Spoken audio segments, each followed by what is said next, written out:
ఈ Nandakam function hall అనేది ప్రధానంగా సమతా నగరు, హెచ్ఎండి హిల్స్, తులసి నగరు, అడ్డగుట్ట, జయానగరు, జలవాయు విహారు అందరికి కూడా చాలా దగ్గరగా ఉంటుంది. ప్రధానంగా ఏంటంటే ట్రాఫిక్ తప్పించుకోవడానికి మెయిన్ రోడ్డుకి వెళ్ళే పరిస్థితి లేకుండా మంచి మంచి ఫంక్షన్లు చేసుకోవడానికి చాలా అనువుగా ఉంది.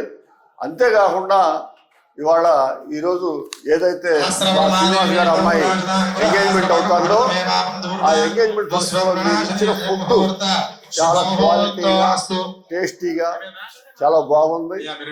ఇదే విధంగా మీరు మెయింటైన్ చేసి దీన్ని ఈ ప్రధానంగా ఈ 5-6 కాలనీలు ఎక్కడైతే ఉన్నారో రైతునగర్ దాకా కూడా మనకి ఇన్నర్ రింగ్ రోడ్డు వరకు కూడా అందరూ ఈ నందకం ఫంక్షన్ హాల్లోనే చేసుకోవాలనే పరిస్థితి మీరు తీసుకొస్తారని నేను ఆశిస్తూ, మీరు చేసిన ఏర్పాట్లకు చాలా బాగున్నాయని ప్రశంసిస్తూ, నేను సీనియర్ సిటిజన్గా మీకు అందరికి కూడా ఈ వెంచర్ సక్సెస్ అవ్వాలని కోరుకుంటూ నాకు ఈ అవకాశం ఇచ్చినందుకు మీకు ధన్యవాదాలు తెలుపుతున్నాను.